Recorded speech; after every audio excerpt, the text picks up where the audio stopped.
Starts right now. Here's Jeff Cameron. The Seminole Headlines 93.3 Real Talk Radio Warchant TV begins now. I'm Jeff. That is Ira. Corey will be along, we're told, shortly. What's up, brother? You good? I'm good, man. I'm good. I'm worried about our guy. Yeah. So hopefully he'll show up here shortly. Hopefully he'll make it in. But you saw the seamless effort there. We got it worked out. We're all good to go. I'm still patting myself on the back a week later. You should be. I'm going to have to keep doing this until I feel confident enough not to draw attention to it in some way. You're killing it. And Corey is, as we said, he'll be here. He could be here in the first segment, might be the second segment. Having some technical difficulties up there in the Atlanta area. It's all right. It's all right. We'll continue. We've done this many times together, sir. We can make it happen, as I should say. The Seminole Headlines underway, and we would have to begin, as we do all the time, with or without Corey, by saying, yay, sausage! Our good friends at Register Sausage. Always happy to have them on board and excited to hear about what's new because they just keep adding stores. Yeah, and I actually just had a conversation with Will over there today, and they got some new events maybe coming in the pipeline, maybe some events in the Tallahassee area and across North Florida. You got to be on the lookout for. We'll definitely announce those when they happen. They also had a promo code this week. I'm trying to pull it up. I'll find it here in a second. He had a new promo code because that's what Ben does. He's all about the promo codes. He's this the week, king of the promo code. If you go to registermeats.com, you can have it delivered. I think it was 10% off. I hope I'm not wrong. Just make it up, Ira. We've done that before for restaurants and other sponsors. We just tell people it's free. I think it might be on the gram. We'll check it out. I'll find that promo code for you. But yeah, if you don't need the promo code, if you live in the area of the North Florida, up into Georgia, Alabama, South Carolina, down to Tampa, Jacksonville, over in the Panhandle, go to your local grocery store, and they should carry it. I was just telling somebody the other day that part of the kind of the grassroots movement that has led registers to get such an expanded footprint really was people just going in their grocery store saying, hey, do you carry Register Sausage? And then they're basically the workers talking to the meat managers, talking to the store managers, talking to distributors and getting it in their store. So you can do that as well. Or you go to registermeats.com and have it delivered. And I'll find that promo code for you because I think it's like 10% off. Might be 40%. You better find it. I mean, it might By be. the end of the show, it might be 70% off. Hey, so where should we begin? Should we begin with, I think there are growing concerns that people have. I should probably address this because I've done some research and Ira, you're always connected. And I think we can probably begin to navigate this a little bit. But just looking from the chat and also our boards on warchant.com, and Twitter and email and all of the ways in which people communicate with us, people are beginning to get concerned that Florida State's going to do nothing in the transfer portal at this point. But I think we should start with the fact that if we're being honest, they really couldn't do anything if they wanted to because nobody's leaving. Well, and also it's not like they had any desperate needs. Right. No desperate needs. There were I think receiver feels more of a compelling need than it did before the spring. Sure. I think we came into the spring feeling pretty good about that receiver core. Not so much after the whole spring, but then also the showcase. So you'd like to see them get one there. I still feel pretty confident they will. The need at defensive tackle is more about depth, and I don't think they're in a panic mode if they didn't get somebody. They do have somebody visiting this week, a guy who's a Division II defensive tackle who's getting a lot of interest from Power 5 schools now. So maybe you still add one there, but I never thought this was going to be a big shopping spree. Maybe 3 guys, maybe 3 or 4. But like you said, if they don't have anybody else leave, it's going to be hard to fill a lot of spots. Yeah, you start with the fact that they couldn't really go out and make a bunch of moves if they wanted to, starting with the numbers. You got to start with the numbers. How much space do you have? And unless there was, 5, 6, 7 guys deciding to go elsewhere, it wasn't going to open up spots. And so you've only had the couple there. And so you're kind of, Vendravius Jacobs left, Greedy Vance left. And other than that, you're kind of like, well, all right. You still need more guys to leave. That could be announced as we go on down the line. That's the other thing. There's no looming midnight deadline. Your name's got to be in the portal, right. but you don't necessarily have to choose. And how quickly you decide where to go after that, a lot of time could go by. So there's that factor. And then I think the other of it, like you said, there was no pressing need where they thought, if we don't get somebody here, it's going to affect the season by a game or two. Right. And when that's the case, then maybe you're willing, to overspend or to really push the issue because it's the difference between wins and losses. Here, this is a sorry market, if I'm being honest, compared to some of the other transfer portal markets we've seen. This does not have a bevy of great players. There is no Keon Coleman in this transfer portal cycle. Why do you think the pundits, the people that cover the transfer portal, was so wrong? Because people seem to think this was going to be this bonanza of players coming available, and it really hasn't happened. I think there's two reasons, one of which is your traditional media is still figuring out how to do this, how to cover this, and who to trust. Who do you believe in? Something so new, right? You don't have built up years worth of sources here like you did in other areas. Other times when you covered the sport, if you were a national guy, you could call certain people on the ground that you knew. And I don't think that many people in traditional media have that source anymore or have one that they trust implicitly. They also are learning to read the tea leaves in a process that's pretty new to the sport. And I think they whiffed. I can tell you, without taking shots at folks, because there are guys that I would take shots at if I felt the need, but there were 2 or 3 guys, national guys, really pushing that narrative that, it's going to be mass chaos. Well, their source was wrong, and they believed in it and went forward with it. When I talked to Ingram with the Battle's End and others about this, they were saying, I'm not so sure that's true. I don't know where this is going to come from and why. I'm not seeing it, because those people were talking about, Ira, this idea that big name schools were going to lose 5 and 6 starters at a time. We've not seen anything like that. Nothing like that, really. And, I think this is where you're fortunate, if you're Florida State, that you've done the work you've done in the ahead of this, because if you had believed that, if Florida State and the coaching staff thought that this was going to be a really big open window for getting a lot of players, then maybe they wouldn't have taken maybe 1 or 2 of the guys that they took in December. And they did. And now you don't have a lot of needs. I mean, there have been times over the last 3 years where Florida State has needed to make some moves at this time of year. They really don't. Again, receiver to me is the one where, if you went out and got DJ Uiagalelei, and if you felt like this is a team that has a chance to make the playoff and you're all in for that, I do think you got to get another receiver. I don't think you can go into this fall just hoping that some of those other guys get better, because Malik Benson to me is your only real sure thing. I do think Hakeem Williams will get better. I do think, there's some potential with some of those other young guys. And whenever, with Destin Hill, whenever he's back available, but there's not a lot of sure things. And so if you've made the moves you made to put this team together, you need to feel really good about that receiver room. And I can't imagine they do right now. So I still think that that's going to be a place to move, and defensive tackle if you can do it. What's interesting too is that we do know that obviously the price of these scarcity is going to drive the price up of these guys, and that's a factor too for every school. If you're in the market for a rotational piece at wide receiver, a rotational piece at defensive line, and say the guy you're looking to bring in is not a bona fide starter, he's not going to start over Darrell Jackson or Josh Farmer, he's just going to be maybe 2nd or 3rd string. I'm just using defensive tackle as an example. Well, okay, you may say, I have interest in player A. Okay, use whoever you guys want out there. You know the names that are out there, the Michigan State kids and a couple of others, right? Well, okay, we've got an idea, and you just hit on the point that they brought in a bunch of people in the previous cycle, right, to fill needs. All right, including a defensive tackle. So here we go. We've got an idea of what we'd like to do. Well, if a bunch of teams need that position, you may be out of luck, because some of those teams are going to be willing to go way up here if they're desperate. They're going to say, hey, I'll pay, and use whatever fee you want to say, $700,000, $800,000 for this defensive tackle, because we don't have one. We need one right now, and this is going to be our starter. This is a guy that he has to play. We've got an injury and another guy transferred that we didn't expect. What are we going to do?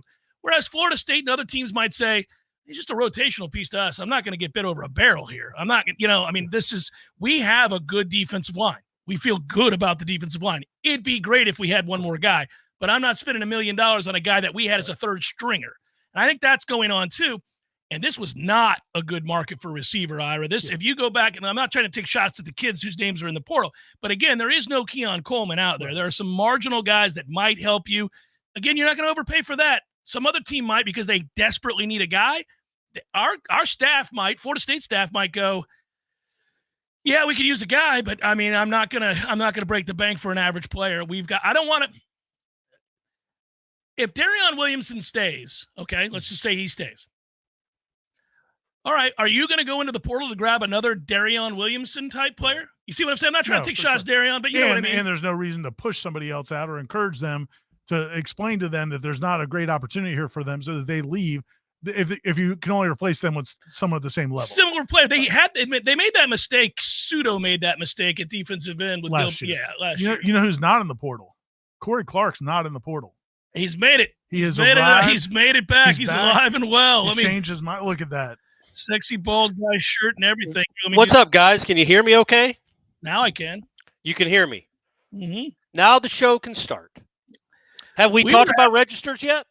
We did. And we were having a great discussion regarding the transfer portal and people's growing concerns that Florida State's not doing anything. I was just kind of vetting that and talking about why that might be. And certainly we got into not overspending for a rotational defensive tackle or a marginal wide receiver, and that this cycle is not great. And they brought in a bunch of people last cycle. So don't you think some of the concern, some of the fretting or nail biting is because it's just missing out on the fun of getting new toys? Yeah, well, and they've been so good at it. Right. You know, we've been conditioned. I think Florida State fans have been conditioned because the success has been a rousing one, that every time the portal opens up, Magic Mike makes his moves, and the next thing you know, Florida State's got a half new roster filled with players that are going to go on to get drafted in the NFL because that's what they've done. This might be a cycle where, A, the talent in the portal isn't nearly what it was in other cycles, and B, their needs aren't nearly as many as they once were because they've elevated the floor of talent here on the roster. So, again, you're not going to overspend Corey for a defensive tackle if you think he's a third-string rotational piece, and you're not going to overspend on a marginal receiver. I was just using this example. If Darion Williamson stays, Corey, are you going to then go back into the portal and get another Darion Williamson? Like, man, you know what I mean? Taking shots at Darion. I'm not. I'm just talking about the level he's at and the production that he's provided up to this point. He may take a huge step, and in fact, if they don't get anybody, they're going to need him to stay healthy and take a step. You know, look, I think what it looks like it's become to me is like, you know, the February National Signing Day is as boring as anything in sports now. And I feel like Florida State did all its portal fun in December and in January. Like it's not like they just stood pat. They brought in, how many did they bring in? 11, 10, 5 from Alabama? 14 plus the Rizzy kid that's coming in 15. Oh, sweet Rizzy. We got Rizzy coming, baby. So that's what I think is lost here is that, you'd like a couple more pieces, but by and large, the spring window, it netted you Keon Coleman, Turnentine. Is that it? Like they usually all their damage is done in December and January, and I feel like maybe Malik Benson is the Keon Coleman of this class. You just happen to get him in January as opposed to April or May. Yeah, they've got a few guys. I think Dylan Gibbons was around this time of year. He was after the spring. Obviously, Keon Coleman's the biggest one. And Turnentine was a late addition, but he helped. I think that's part of it. The other thing is like, you know, it's part of it's also, you know, looking at Miami getting some transfers.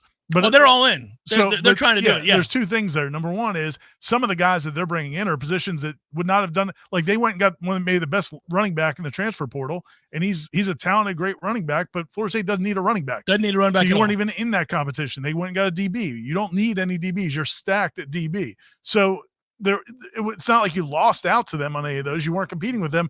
And then in a couple other positions, Miami is all in. I mean, they are going to – They're going to overspend for guys because they're in the desperate mode to win and win now. They have to see Mario succeed. So they're going to do everything they can to bolster that roster, which means overpaying for some of these players. Yeah, I keep getting back to the overpaying part of this. It's so weird because we talk about it like it's pro football, but we kind of have to nowadays. It's like, you know, I used to get mad at the Bucks all the time. Like, who are you bidding against? You're bidding against yourself. Why are you overpaying for this guy?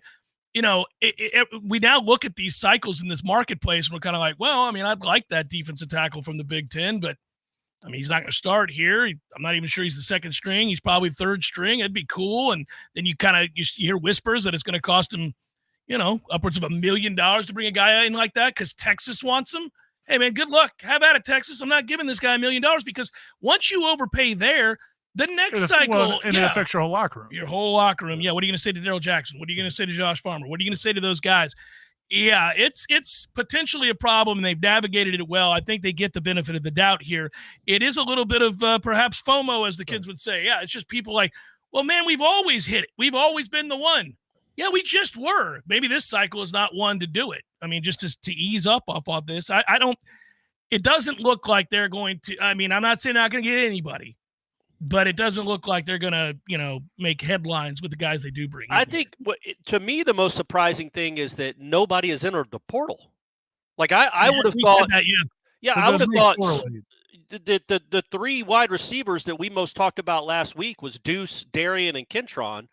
If they're all still all on your team in June, you don't need to go get another one of those guys. You have them on your roster already. I thought they'd have to be replenishing the depth because they would have lost guys by now. But so far they haven't. And what do we got, Ira? Are we 1 day away?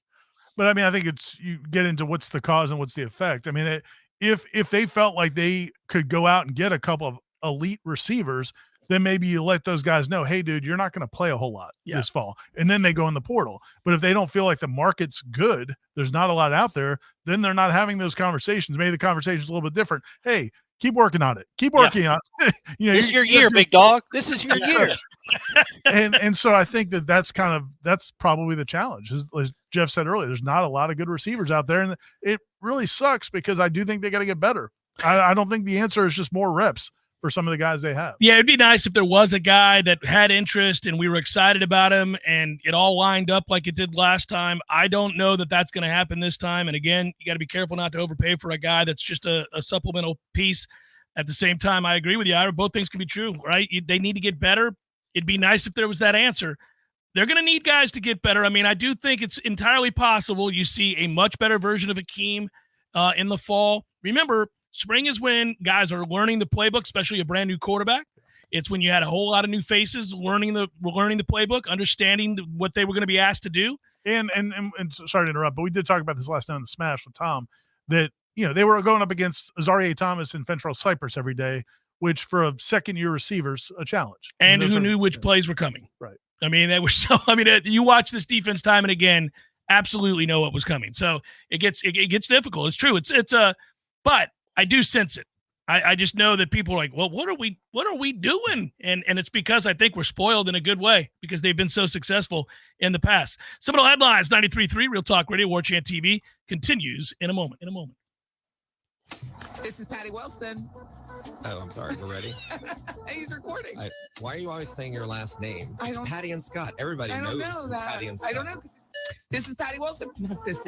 I am Patty Wilson. What is the idea behind said promo? It's for Patty's Playhouse. We're on Patty's Playhouse Saturdays at 11. Tune in. That's stupid. Just tune in. Saturdays at 11. Patty Wilson, Patty's Playhouse. House talk with a happy ending. Each and every time. There's fun to be had every night at the Corner Pocket. Take home prizes on Trivia Tuesdays and Beer Bingo Thursdays. And kickstart your weekend with Martini Fridays. Plus happy hour runs every weekday and game day specials every time the Noles take the field. Watch all the best games at the Corner Pocket's Vegas wall, featuring 560 inches of flat screen TV heaven. Oh, really? The best food, the best drinks, and the best place to watch all the games. Tallahassee loves the Corner Pocket. Oh my God, what happened to you? You're walking so crooked. Well, I was walking my alligator and I tripped on a cypress knee and I spilled my margarita. Oh my gosh, your margarita. Yeah, I'm blowing my back completely out. I had to ride the alligator home. I don't know what to do. My back's killing me. You're such a Florida man. You should know you should go to Finn Chiropractic. Really? You can go to their website and book an appointment and get you in as soon as possible. Go to finnchiro.com, FENNCHIRO.com. You mean 24 hours a day I can make my appointment online and pay for it? Yep, right on their website. Wow, and it's discounted? Yeah. All right, that's what Florida man needs to do. No lines, no waiting. Visit FENNChiro.com to book your next appointment with a discount. FENNCHIRO.com. That's FENNCHIRO.com. It's Fenn Chiropractic, where the chiropractors love you, and there's nothing you can do about it. Hold my beer. I'm going to Finn Chiropractic. Lawson & Lawson Electrical Services has been Tallahassee's preferred residential electrician for over 30 years. Hi, this is Rowdy Lawson, and we've earned our reputation because we care about our customers, about quality, and about providing great service. We stand by every job we do and consider it a privilege to work on a family project like a new house, a custom addition, or a green renovation. For all your residential or service projects, call the good guys, Lawson & Lawson Electrical Services, 562-4111. Have you been injured on Interstate 10? I'm Jimmy Fasig of Fasig Brooks Law Offices. We've partnered with RoadProof to access all interstate traffic cameras along I-10 from Pensacola to Jacksonville. Let us help you get the proof you need to stand up for yourself and get fair compensation for your injuries. Call us today and let us secure the proof you need to come back stronger. Fasig Brooks, 850-777-7777. Offices Destin, Tallahassee, and Jacksonville. Hey folks, it's me, Mac and More, spokesperson for Tallahassee's favorite Apple and Mac product store, Mac and More. We all know what Mac is all about. It's your MacBooks, iMacs, Apple Watch, iPhones, iPads, we've all got them. But what's really cool is the and more. And there's a lot more at Mac and More. They can help set up your new gear, migrate and back up your data, teach you new tricks and how to use everything better. And if something costs too much to fix, they'll tell you the truth. There's a lot more at Mac and More. See for yourself at macandmoresystems.com. Or you can take it from me, Mr. Mac and More. Life is stressful. Dinner shouldn't be. That motto is why Register Sausage has been doing business in the Florida Panhandle and Lower Alabama for over 75 years. A proud sponsor of Seminole Headlines, Register Sausage always provides the best Southern smoked sausage to over 140 grocery stores and restaurants throughout the Southeast. Headliners have discovered the Register's difference. You can too. To find a store that carries Registers near you or to buy directly, head to registermeats.com. That's registermeats.com. Register Sausage. Yay, sausage! Seminole Headlines returns now. Head to YouTube and search for Warchant TV today to catch the show live or on demand. Now, here's Jeff Cameron, Ira Schofel, and Corey Clark. Seminole Headlines rolling on. If I don't hit that button, it echoes like it just did. But we're rolling. We're good. We're good to go. Somebody pointed out that Tafasi and Bishop Thomas are back in the portal. By the way, Bishop Thomas now, I think, I was texting with Matt about this earlier. I think Travis Jayas is still officially at Colorado, but all the other guys are gone. I saw Amari Cooper's gone. Duke Cooper's now in the portal. Bishop Thomas is gone. The Jared McClendon actually declared for the draft, and he was signed a free agent deal, I think, with the Panthers. But yeah, the whole FSU to Colorado contingent is pretty much dried up. I heard Travis Jay is officially still there, but I've heard that it sounds like he's leaving too. One thing to point out too is that it's different for every cycle, but you know, if guys are perpetually in the portal, there's a reason guys are perpetually in the portal. So you're not always going to say, hey, this guy's back available, let's bring him back. Probably not. Now, so to answer the question of Tafasi, no, they're not bringing Tafasi back. No, I don't see that. Don't see that being in the cards. It's too bad because I think he would have been he had a chance to fight his way into the rotation this year, I think. He would have, in all likelihood. Maybe. Hey, here's what I would say. On the field, I mean, his actual talent on the field, I thought but there's more to it than that, and that's of course. Yeah, I think the other part, too, is as we watch this process play out and learn more about it with every cycle and how teams deal with it, which teams are handling it well and which ones aren't, which collectives do the right thing, which ones don't. Kids are still figuring this out, too. I mean, I know for a fact there's 3 or 4 former Florida State players that desperately want to be back at Florida State, and they burn the bridge, and it happens. I mean, tough luck, man. You're not 16, you're not 14. I mean, you make decisions, and there are repercussions. Sometimes you get it's hardly ever greener. Yeah, but man, think of the decisions we made when we were 19 or 20. Yeah, but we weren't like put more thought into it than that. Like, but I think we didn't have decisions that were that monumental in our lives. I hope we would have gotten better advice and thought harder about it. But the problem is Colorado. The problem is who's giving them the advice. Right. The people that are giving them the advice, a lot of times are people who are trying to siphon off of them. A lot of times the people encouraging these guys to go in the portal are people that are going to benefit financially or believe they will. And so you're going to get bad advice. It's in the case of a couple players from that went left here. That is true. A couple of others made terrible decisions that were immature and rash. A lot of people do at that age. And a couple of others, I think, got sold a bag of goods. I mean, there are a lot of kids that were told about a lot of opportunities that went elsewhere. And, this is where they're learning, too, that that's not always true. I mean, this is a new landscape, and it's not all that regulated. I mean, people can say to kids, we're going to buy you a Porsche, and then they don't. And now I put my name out there. I turned my back on my school. I thought I was getting a Porsche, which if that's all you wanted, that's a problem. But anyhow, you get the drift. Like, certain promises are made and kids believe them. They get down there like, hey, man, where the hell's that Porsche?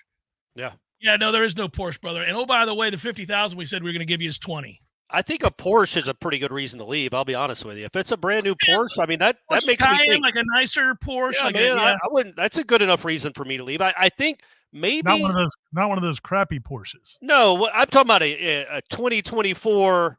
Right. What are they called? Yeah. I don't know any Porsches, but 911. Do they still make Porsche 911s? 911s and 914s. Okay, so I was 928s. thinking, do you think that like the lack of kids in the portal from Florida State, my theory might be forming into, well, look at that. Duke Cooper's back in the portal. Bishop Thomas is back in the portal. Not one person that left this program in the last year and a half benefited by leaving this program. It would not appear. And if there's did, it's probably 5% of the people that left. Malik McClain did not. Like we just said, Duke Cooper certainly didn't. Derek McClendon absolutely did not. Maybe that is a reason why these guys that might have been on the fence are looking at those guys, and they're good examples of why to stay home. Just a theory. I could definitely see it's starting to give guys pause. Yeah. Nationally. Nationally. This It's isn't important. a Florida State specific thing. I'm glad that it is. I mean, kids need to know that it's not always better somewhere else. And, I don't want kids to get taken advantage of by unsavory actors, right? We've talked about that before, that does in that space. It's not like in the NFL where you have legitimized agents that have been working with teams and clients for a long time. So if I'm coming out, I can say, well, I've got a pick of this agency, and this agency. What's their track record? Oh, well, they've represented 174 NFL players in the last 10 years, and this is their track record. Okay, well, I know then what I'm getting. That's not this. Right. This is my Uncle Ted says we should go to Colorado. Well, man, Ted doesn't know. That's what I'm saying. Then don't you blame the kid for listening to Uncle Ted over Mike Norvell and Adam Fuller? Man, at 19, a family member says something. Well, a couple of these kids were not 19. I guess that's my point. A couple of them weren't just fresh out of high school. And again, you're letting yourself be taken advantage of. And I do think one of the positives that Florida State has is I do think they have a head coach that these players trust inherently. They should anyway, more than their Uncle Ted. Or some guy that's kind of a fringe guy that they know that can try to get him a better deal. And you can go to Mike Norvell and be like, man, I think I can earn more money out there. I think Norvell will shoot it to you straight and be like, man, you're not. You think that, and I agree with you to an extent, but you also, again, man, we have these conversations about like decisions we all made when we were younger. You start to wonder, okay, well, why is that guy telling me that? Is he have my best interest at heart, or does he just want me to stay because he wants me to stay? But don't you think that's a positive for Florida State, that we do think that those players in particular do think that Norvell has their best interest at heart? I mean, the current players on the roster. For the most part, until you come to a situation where you've got to make a decision, then you start wondering what everybody's motivations are. And so I think it's natural, man. I just don't blame these kids because, again, we're asking them to make real world life decisions as 19 or 20 or 21 or 22 year olds. I mean, dude, I did the dumbest crap ever when I was that age. I mean, the things I did, the things I said to people, I mean, just there's so many things I wish I could take back. You don't think that's happening to college football players?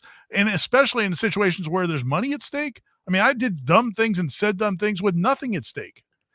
Yeah, I think that there's time. You got to go case by case. Corey, you didn't. No, I'm saying like that. That's just life, man. Yeah, but I mean, look at what happened. There are repercussions for making bad decisions. I largely agree with you, Ira. I do think there have been kids that have to mature and get much more emotionally stable.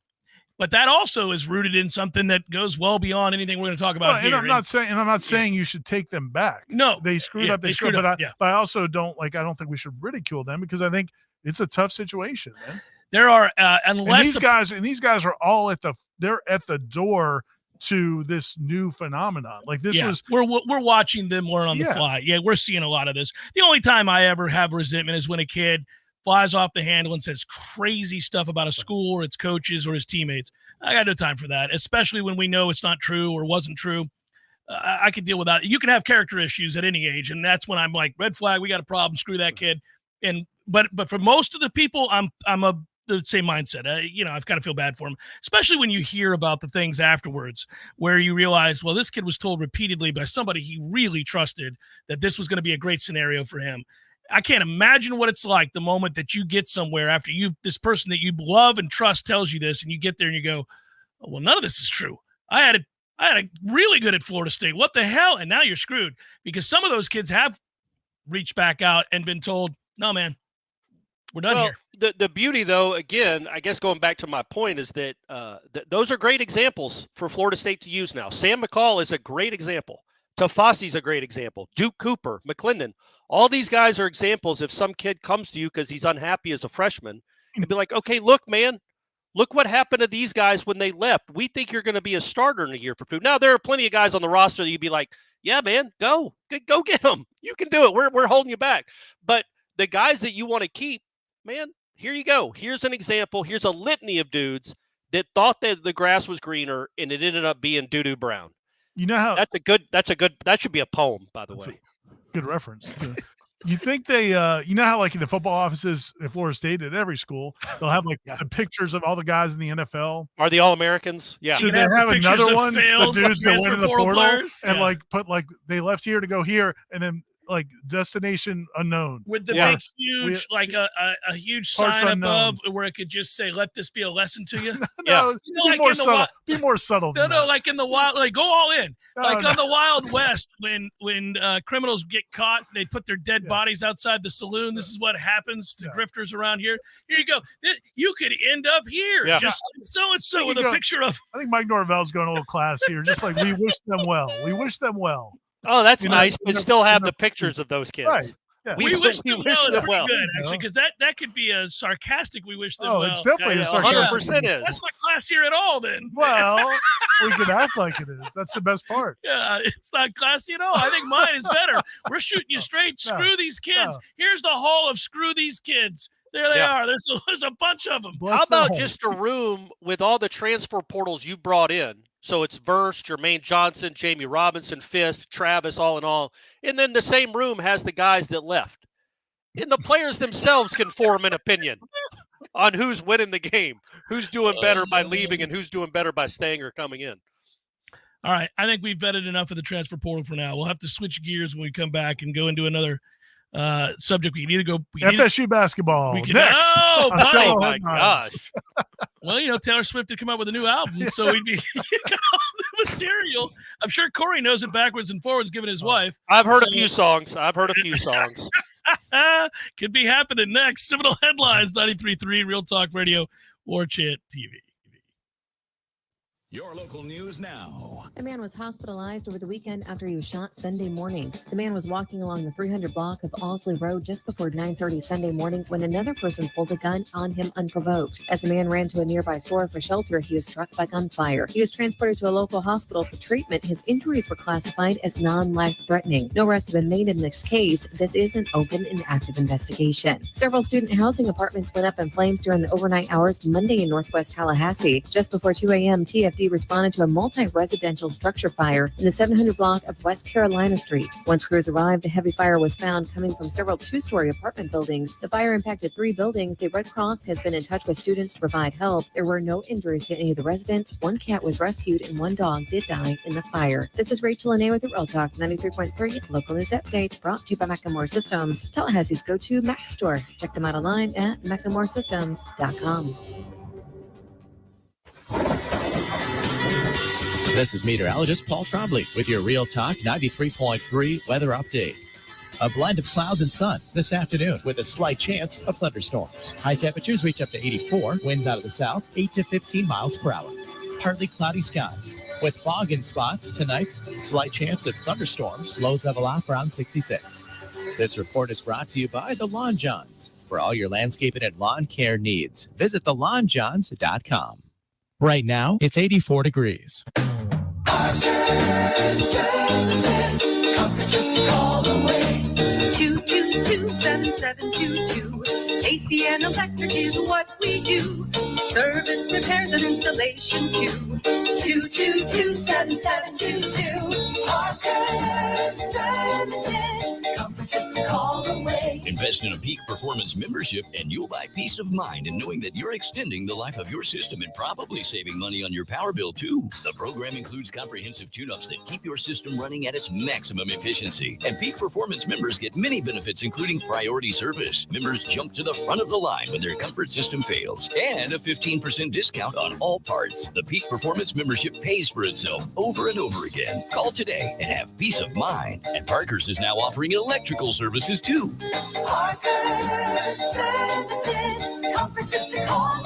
Florida license number CMC 050334.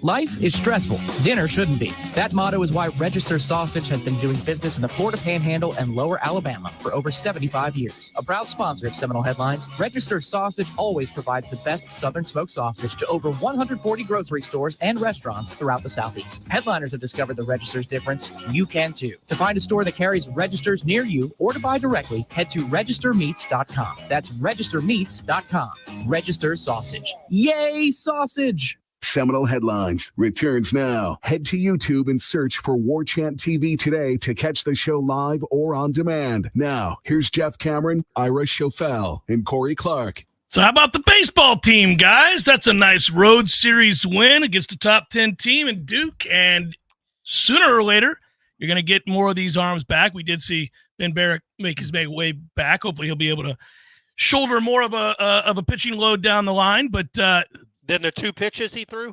Yeah. Let's hope. You never know when you're going to need that pitch, Corey. Right. One, hey, he's going to come in and throw that cutter. Mm-hmm. We got this. Yep. I got 2 pitches in me, Coach. Yeah. But anyhow, I do, listen, I kind of felt like if they could tread water during a 9-game stretch or so, 10-game stretch or so, that they'd be all right and put themselves in a position that they're in right now, which is to come home for a huge, important series against NC State. And hopefully be that much closer to the arms being back, because if they are, then you can start slotting people in the proper spot. And all of a sudden the bullpen's not a problem because you're not asking people to get guys out that you never anticipated having to pitch. They just got to be ready for that by the time they get to the postseason, right? And in the interim, keep winning series. You got a chance. This will be a fun weekend at Hauser, by the way. That's a big series against NC State. That'll be fun. Yeah, they're good too, right? They're top 15, I think. Yeah, NC State. The whole ACC, it seems. Yeah. I'm not sure, though, on the students. Like, it's finals week for students, so I don't know how many of them they're going to be ready to around, drink. or if they may be on the road. We'll see if they're even here this weekend. So that could diminish. The crowds have been incredible. I mean, to get as many 6,000 crowd as that they've had during the regular season has been awesome. I don't know that you're going to get that for these last couple home series. We'll see, but they should be fun because, again, you've done the hard part. You kind of navigated a really brutal stretch, and they should be able to rack up some more wins. And they're already in the top. They're in the top 8 right now in the RPI, so they've got a good chance to. I still don't know if they'll get in the top 8 national seed, but definitely host a regional for sure. I feel like they need to get to. If they get 6 more wins in any combination here over the next month, I think that's the goal. If you get 6 wins, you're treading water, top 10ish, and I think there's a real good chance you get a top 8 national seed. Because look, man, if they're going to Omaha, I think it has to go through Hauser. I don't trust this bullpen in an SEC environment having to get 6 outs. How can you say that, Corey? Yeah, I know. I know. I've seen, and it ain't like Duke is a snake pit now. But they don't pitch well on the road. Most of those guys are just different pitchers at Hauser. So getting that top 8 national seed is just paramount, because if you can do that, I just think it makes it a lot easier. Like if you're the 9 seed and you have to go play at A&M or Arkansas or anybody Tennessee. going to play at A&M and Arkansas is going to have or Tennessee, like any LSU, any school that's going to have that kind of crowd. I just don't know that I think this bullpen could really, really use pitching at Hauser. I just want to point out that it's once again an absurd process. If you're the 9 seed, you ought not be playing a 2 or a 3 or a 4 at any point. You might not. I think they've done a better job of that recently of trying to match them up. Because for years they hid behind some nonsense about security. Yeah. It's ridiculous. You shouldn't have to do that. But I would say, again, I agree with you. It's not ideal to go on the road in those environments with the way this bullpen is pitched. That said, this bullpen wouldn't be nearly as dicey if everybody was pushed back into their proper roles. If all of a sudden, that be nice? Yes. And like, think about what you've received from Dorsey who now is a legit starter who, even when let's say both guys come back, would you pull him out of the rotation? I'm not sure I would. Probably not, right? So you've figured out another starter, a guy who can throw 100+ pitches if you need him. And now you extended now you'd have 4 starters if they came back, plus Ben Barrett. And all of a sudden now guys that you're asking to pitch in games don't have to pitch in games, period, because everybody gets slotted back further. One nice thing about this whole thing, and I don't know if it's all by design or not. I think part of it is by design, but part of it was necessity. They have evaluated everybody now. Like everybody, and I just think, because I think back to those, a lot of the last 10 years or so under Mike Martin Sr., where he would rely on the same middle reliever and the same setup man every game. And so you never got to see if anybody else could do anything. Where now they have a pretty good idea of who can do what in what situation. They have too good an idea. They've had like, man, this how many times do I have to see Larry out here again? Jesus, guys. I mean, this is I thought we learned what we needed to learn the first 7 times he came out. I mean, it's been a bit rough a few times. So do you guys think in an overall overarching college baseball discussion, and we'll go back to the fun stuff and football and the draft, there's got to be something up with the bats or the balls, right? Like James Tibbs has 18 home runs. It is 12 behind the national leader. We're not in May yet. The kid from Georgia might end up hitting 40 home runs in the SEC. The other kid from Florida, who's awesome, by the way, he's an incredible baseball player. It's not just the home runs. He hits every ball hard. What's his name? Caglione? Yes. He's got 28, and they play in the SEC. So 29, 28 home runs. Tibbs is out here. Like, I got 8. I'm on a pace to hit 30. And I'm not even in the national leaders. It's nuts. It's a fair question. It's a fair question. Yeah, it's a fair question. But, Corey, I don't appreciate you constantly referencing the SEC. The ACC is every bit as good as the SEC this year. No, I'm saying usually those guys that have those huge power numbers come from, like, the WAC. Oh, I see. MAC. They don't come from the SEC or ACC. That's what's crazy. It's not doing it against bad competition. Well, it is, because, again, when they switch back, when they deaden the bats, and then they, there was the one year when they went out there to TD Ameritrade when they switched over. You could not. Babe Ruth wouldn't hit it out of the infield. Yeah, it was ridiculous. It was actually unwatchable that year because you see guys just square one up perfectly and be caught 15 yards in front of the fence. But it does feel like it's gone back. It's not just corrected itself. It does. I don't have any data, but I feel like Corey's right. I mean, look at the power numbers. When I was looking at just some team stats, he talked about Tibbs individually, but team stats. Like FSU's had a great year from a homer standpoint. Tennessee's got like 40, I don't know, maybe 40 more than them or something. It's crazy. I'm all for it, by the way. I'm all for it. To an extent. I don't need to see 15 to 14 out in Omaha if it happens, but I would say this. Wouldn't that be a night? I would. That's a refreshing change of pace from 3 to 1. I don't want to see 15, 14. That's not, because then you're not rewarded for actually being a decent pitcher either. Well, I get it, but still. But one thing I would say is I have also noticed a trend that even amongst the good teams, bullpens are a problem everywhere. Go look around. There are a lot of bullpens that are not very good. They got 1 or 2 guys that you're like, okay, if this guy comes in the 6th, he can bridge us to. But it's a nightmare when you're looking at like 6th inning, 7th inning, 8th inning. There's not a lot. I've seen a lot of good teams, highly ranked teams, struggle to get outs late.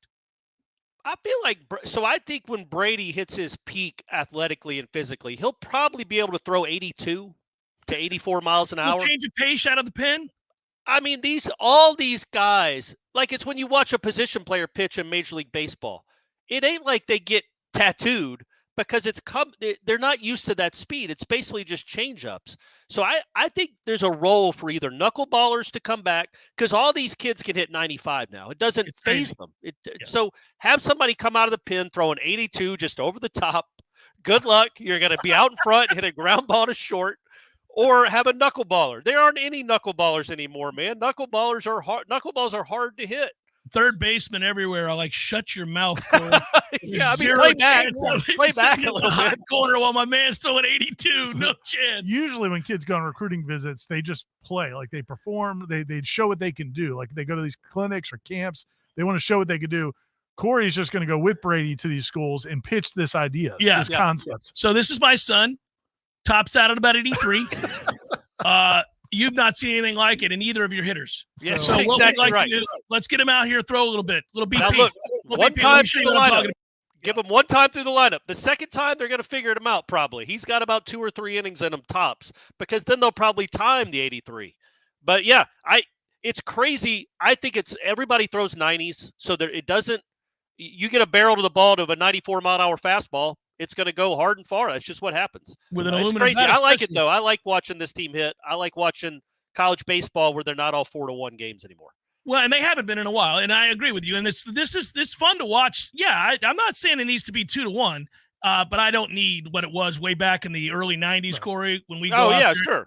I mean, there's a happy medium. Well, it could be because of that part. Alabama and LSU in the College World Series was like 24-18. They're not even baseball. Yeah, and I don't know if this is true or not, but this is Aslan brought up in our chat that it seems like the longer series go on, to your point about bullpens and also just lack of quality. By Sundays, these games are getting ridiculous. Every time when Sunday rolled, well, especially with this team, our view might be skewed. Yeah, well, I will tell you this. I left Tampa on Sunday. I was down in Tampa over the weekend, and I got in the car and I was driving and I started thinking about what I was going to listen to, either a podcast or music. And I was like, oh, let me put Lulu on. I listened to the Sunday baseball game against Duke. And I had to use the app with the Seminoles.com thing so I could hear it. I'm like, and I get about a mile or two outside of Tampa, and I'm like, oh, this is going to be hideous. I don't want to hear this. I know what's about to happen. And we scored 2 runs in the first. I'm like, here we go, Noles. All right. Yeah. By the third or fourth inning, I'm like, okay, we're done here. By the second inning. The second inning lasted an hour. They gave up 10 or 12 runs or whatever it was. It was just, I mean, I'm just sitting there like, okay, well, we're done here. I'm done. I should have known better that it was going to be whole staff and we don't have anything left. But I was not angry because they did what they needed to do, which was take out the first 2 games in nail-biting fashion, 8-7 in that second game. They have had guys. It's not like that entire bullpen has failed when called upon. It's just that they run out of guys, to your point. Well, and I was listening to the second game in the radio, listening to Lulu. That was an awesome game. And not the whole game, but just the end of it. I had to go to the store, and I was in the park. I want our listeners to appreciate how invested we are in Florida State sports. 2 of the 3 hosts have admitted to listening to college baseball on the radio. Yeah. One even found it on an app. I want you guys to appreciate that. I did. So I got to the grocery store, and it was the bottom of the inning, bottom of the ninth, and I turned it on just, and I was trying to lose it, and you're thinking, oh, no. And, I mean, maybe I may have expected it. Like, I was expecting it, and then I heard the bat hit the ball, and it sounded pretty sharp. And it was a line out to end it. Yeah. And Corey told me it wasn't. It wasn't a hard liner. It wasn't. But when I heard it on the radio, I was like, oh, man, that's a gapper. And, I like that somebody else does what I do. I do it with both pro and college baseball. If I'm listening on my radio and I'm driving, I listen for the sound of the bat. And then I instantly that's a double in the alley. Sweet Jesus. And I never get it right, actually. It's kind of sad. They're usually like, pop up to short. Like, oh, good. I think I'm a fatalist. I think that's what it is. I'm just like, this is going to be off the wall for sure. This is clearing the bases. They're like, fouled back. I do it all the time. Before we go to the next hour, because I didn't talk to either one of you guys about it, who was the draft pick you were most excited for? Well, and I want to get into the draft, and we can do that both when we answer questions and talk about we can talk about it right now. Great, man. Just answer my question. Let's go. The guy I was excited for? Yeah, the most excited for. I mean, we're excited for all of them. I'm excited for all mine of them. was Jarian. I'll be honest with you. Mine was Tatum Bethune. All right. That's a good one. Mine was Tatum Bethune. Are we deciding based on what we originally saw or after we watched the videos of them getting No. Hey, it's all encompassing, Ira. It was all awesome. The reason I say Tatum Bethune is I was fairly certain he was not going to get drafted. I didn't think he was going to get drafted. And for a guy who played through a lot of injuries in his career, and a guy who played through the injury in the ACC championship game that I watched him go into the tent for and come out and saw how much pain he was in, to the point where I was thinking he's not going back in. And then to make that interception, that huge play down along the goal line, I do like to see guys, no matter what I assess them as players while they're here or what I think they bring or don't bring to the table, if you got a ton of heart and you're a football playing fool and your teammates love you and you'll lay it on the line, well, then I want you to do well. I want you to succeed. And so when he got drafted, I just thought, well, that's cool. No matter what happens from here, that'll never be taken away from him. He'll be able to say years and years from now, I got drafted. That's awesome, because I didn't see that coming. Yeah, I would say obligatory, all of them. And that's honestly, I mean, of course, we're all happy for Jordan to get drafted in the 5th round was amazing. Yeah. But I think I was probably most excited for Renardo Green just because again, like there was a time, and I don't know if this story will ever be written, but there was a time in his career at Florida State where it looked like it may not work out at Florida State. Like it wasn't on the right path. Things weren't going well for him in this program. And then something clicked between him and the coaching staff. They got him at the corner. They got him in the right position. His mindset got a whole lot better. It took off in a way that nobody could have envisioned. And then to be a second round pick of awesome. I mean, it's just of a great team, a great organization, and a great defense. That's incredible. He really did too. It should be noted. I think you're harping on the right things here. Not just did he turn his career around, he became like legit badass. Yeah. Like think about what those LSU receivers were, and then think about the game that he had and how well he played in those situations, and then go on to some of the other big games that he had. He was, after a while, you stopped pinching yourself and just assumed he was going to have great game after great game. Yeah, he was good. He was a very good college cornerback. In the his media session with the reporters out there, they were asking some questions about his game or whatever. He's like, well, I mean, look at that LSU game. Look at those guys I was going against. I went against both of them, and I did pretty well. And that's kind of what I did. And we don't hide from anybody. It's press man. You're getting press man when you play us. And I did pretty well. I mean, he did do very well. Of fact. Yeah, he did do very well. I do think it was cool for all of us to be able to watch in the remaining minute and a half that we have here for this hour. I mean, when the Rams posted that with Verse and Fisk, I'm out here crying. Ira, you made me cry when you posted the damn thing with Bethune. I wasn't expecting it. And then I'm listening to that when he starts to choke up talking to his linebacker coach. I'm like, damn, man. I know I'm getting soft in my old age, but I start choking up. I was so happy for all of them. Well, who are you most excited for, Corey? Well, I think Jarian, in that reaction too, might have played a part because his social media team did a good job of showing him like sweating the picks. Like he's not having a good time. He's sitting on the couch. He's doing this, and then he gets drafted. Now they might have done that in post. Like he might have done all that after he got the call just to make it more dramatic. But even when he was talking to the team, it was like overwhelming. He's like, I was ready 30 picks ago. He believes he should have been. I'm not saying he's mad about it, but he believes he could have gone much higher. Well, I just think I talked about this on Wake Up, but every single one of those dudes, all 10 of them, have such a unique, cool story. Right. In the power of self-belief for all of them. Jarian still being at Florida State in 2023 is an upset to where he was in 2020. Renardo Green going back and forth, Jordan Travis, Verse and Fisk, where they came from. Like all of it's it was such a unique, special team. And those 10 draft picks were really fun to cheer for because of all their unique stories and journeys to get. They weren't ready-made All-Americans, going to be a surefire NFL draft pick, but they turned themselves into it, which was really neat. Keon is the only one that was like, he was ready chip, 3 years, and I'm done. Seminole Headlines, 93.3 Real Talk Radio, Warchant TV. Next hour, we'll get to it. Headliner questions will be forthcoming, and we'll talk more about the draft. We barely got into it here, scratch the surface, and what that means for Florida State's program, because it means a lot. Both of you two wrote articles about it, and it was interesting. I talked about it. We're back in a moment. Searching for the best place to spend time outdoors this spring and summer? The Golf Club at Summerbrook has all the amenities you and your family need. Purchase a family pool membership this season and enjoy the most luxurious and relaxing resort-style pool in the entire city. With a 6,000 square foot deck, covered pavilion, and poolside drink and food service, you'll feel like you're on vacation. Reserve your pool membership today. Visit the Golf Club at Summerbrook.com or call 850-894-GOLF. That's 894-GOLF. I'm Greg Tisch here to share one of my favorite TCC stories. In the summer of 1966, Eugene Lamb wanted to stay in shape before leaving to play college basketball in Louisiana. So he jogged to Tallahassee from his home in Midway and helped lay the bricks for the first building on what's now the TCC campus on Appleyard Drive. Today, he is a longtime member of the TCC District Board of Trustees. It's no exaggeration when we say Trustee Lamb helped build TCC into what it is today. TCC thanks our community for 58 years of support. We look forward to moving into the future together. Let's be honest, we all have way too much stuff. Maybe your storage closet is full, your garage is full, or the guest bedroom is a mess. Call Southeast Portable Buildings, 580-6400, or visit them online at southeastportablebuildings.com.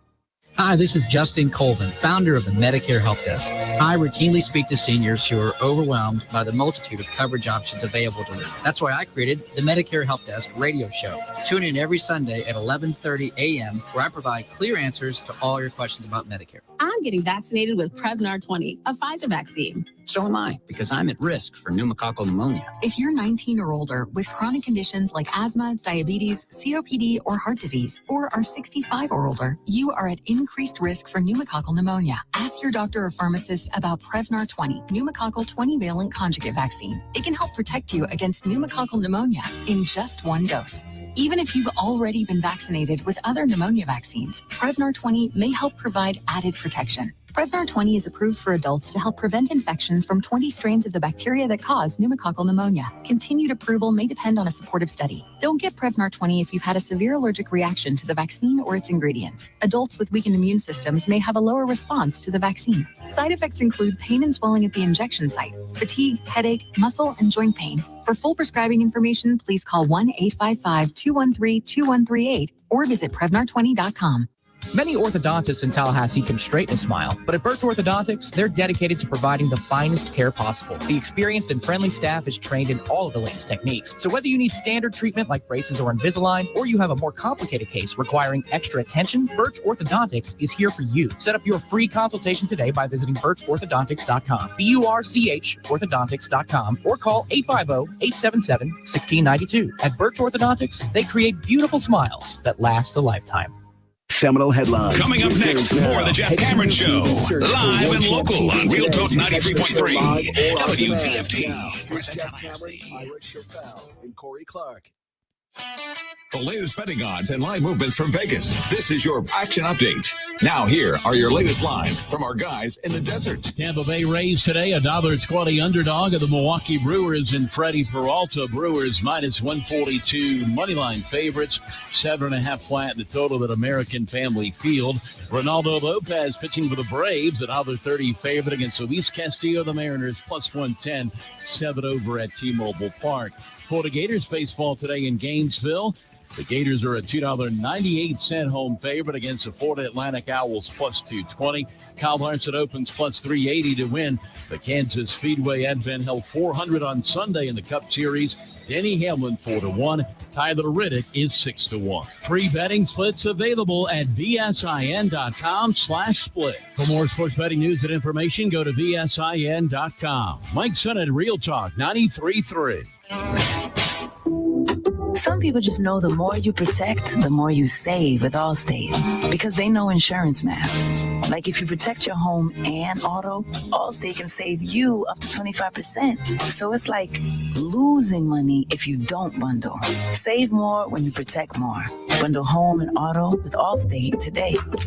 Bundled savings vary by state and are not available in every state. Saving up to 25% is the countrywide average of the maximum available savings off the home policy. Allstate Vehicle and Property Insurance Company and affiliates, Northbrook, Illinois. Thanks for calling Discover. This is Diego. Hi, Diego. It's Jennifer Coolidge. I just want to say your cashback match makes me feel so special. It really inspired me. That's great. Doubling the cashback you've earned at the end of your first year is what we do. Well, I'm doubling everything now. Double dating, double dipping, double feature, double header, double whammy. Basically double or nothing. You earn, we match. Discover Cashback Match. See terms at discover.com/credit card. From the front lines of the fight against socialism, it's America in View. Man, America is under attack. You and I have been on the front lines of the conservative revolution for the last 25 years, and it's great to be in the studio with you every week, waking the woke and strengthening conservatives with America in View. It's the highlight of my week, Brett, and I hope it's the highlight of your week too. Tune in 4 p.m. Fridays, where we are saving the conservative movement from the woke and making America Florida. America in View on Real Talk 93.3.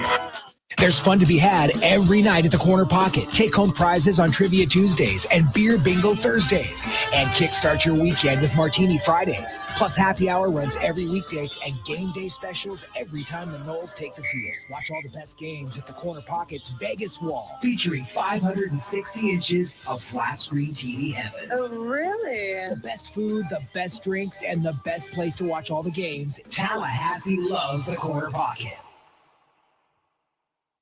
When your AC unit decides to give up the ghost, it doesn't always pick the best time. But no matter what time, day or night, or day of the week, you can call E&B Heating and Air Conditioning. We'll be out to bring your AC unit back to life. We've been repairing and replacing heating and air conditioning systems in the North Florida and South Georgia area since 1974. So when your air conditioner stops working, call E&B Heating and Air Conditioning to the rescue. What will the Noles do to follow up an unconquered 2023? Warchant.com, the market leader in FSU football and sports coverage, is the place to find out. Join the largest FSU fan community and talk Seminole sports in Warchant's Travel Council and premium recruiting message board forum. Enjoy cutting-edge team coverage led by managing editor Ira Schofel and lead writer Corey Clark, and inside scoops on the transfer portal and recruiting classes with Michael Langston and Matt Lassere. Backed by the best national recruiting network in On3, there's no debate. Warchant.com's your ultimate Seminole sports source. Sign up today. It's time for Seminole Headlines, featuring Warchant.com's Jeff Cameron, managing editor Ira Schofel, and senior writer Corey Clark. Your weekly dose of all things FSU, pistols, and pies starts right now. Here's Jeff Cameron. Hour number 2, Seminole Headlines, 93.3, Real Talk Radio, Warchant TV, underway. And we should say thanks to Birch Orthodontics. As always, Dr. Birch, best of the best. Excited to shout out Birch Orthodontics for the job they do. One of these days, it's happening soon, but the teeth are progressing. My son Clark will be without those braces, and then we will really have a celebration, guys. We should have a party. We will. Invite back all of the other family members from the Warchant family who've gone to Birch Orthodontics. I was thinking about this. Like, being an orthodontist has got to be redeeming, right? It's got to be, there's fulfilling because you're helping these kids. Helping kids, yeah. And adults. On the flip side, though, dealing with teenagers all the time. Ooh. Well, Corey's doing it right now. I'm doing it. You've done it. I think it's the best. They're on their best behavior in the orthodontist, though, right? I think maybe. Probably. Yeah, you're not getting. I mean, are your kids jerks? Yeah, you're right. Might as well. Yeah, that's a good point. She's Dr. Birch and her staff. They're getting the best out of these kids, and hopefully that obviously that it's a rewarding experience, obviously, for the children, the young people, or old people, whoever get their orthodontic work done at Birch Orthodontics, but also. It is, it's a good point. I was thinking about, I was just like, man, dealing with teenagers all the time, but you're right. They're getting their best. I don't get the best. No, I don't either. On a daily basis. I'm often bringing up that I don't get their best. I don't see it. I pointed that out to Brady a time or two, too. Like, I don't feel like you're trying your hardest right now when I ask you to do something. That you're doing anything close to your best on a daily basis a lot of times with certain subject matters or things that I'd like. Like, I can tell you 100%, Clark's not doing his best on keeping his room clean. It's just not happening. Yeah. It's just not. I mean, every time I go in there, it's a haphazard effort. Well, we've said that before. Maybe like a little offshoot for Dr. Birch, she could offer her services to come by the house and offer some. Let me check it. Dr. Birch is going to come, and she wants to see your room, Bryce. Yeah, well, that's not a bad play. Bryce's room is. I have two very different kids. Bryce's room is impeccable. It's actually almost too neat. I go in there and I'm like, aren't you a teenage boy? What in the world? And everything is in its proper place. Clark is the antithesis of Bryce when it comes to room cleaning. He's everywhere you look, there's just something laying on the ground, willy-nilly. I'm like, so you just thought it was an okay thing to leave a dish of half-eaten food over in that left corner of your room? For how long has that been there? A couple days. What? I'll be honest. I think I trust Clark more than Bryce, though. A clean, like a teenage boy, 16, that has a impeccable room. I don't know, man. That's something going on there. No, I'm actually impressed, and I trust Bryce a lot more than I trust Clark. All right, I agree with you. Well, everybody can trust Dr. Birch and Birch Orthodontics. Go to birchorthodontics.com, get a free consultation. They do tremendous work. We can't recommend them highly enough, and give them credit for dealing with these teenagers. That's true. That's true. All right, let's get to questions. Hello, gents. If FSU is 10-0 going into the final 2 non-conference games, why would Norvell risk playing his best players? The ACC championship guarantees a playoff position. Nothing else matters. Beating the Gators matters. That's a good answer. But there's a bigger fish out there to fry, right? Like, you don't want to suffer. I mean, this is something that will be part of what the sport we cover now moving forward. I don't know if it necessarily happens with Florida State and Florida this year, but it's going to be something that's going to be a part of the deal. I guess there's two different things. If you've got a guy that's got a nagging ankle injury and you're trying to rest him, then it makes sense. But like load management or like resting guys, just like these teams, in the NFL, if a team's got 15 wins or whatever, no, I don't think you do that because these rivalry games do matter more than a regular season NFL game. Here's the problem. I think that it's going to be a nuanced deal, like most things are. Yes, it does, Ira. But at the same time, this is the new era of college football with the expanded playoff, and there are going to be things that suffer. We've already seen it.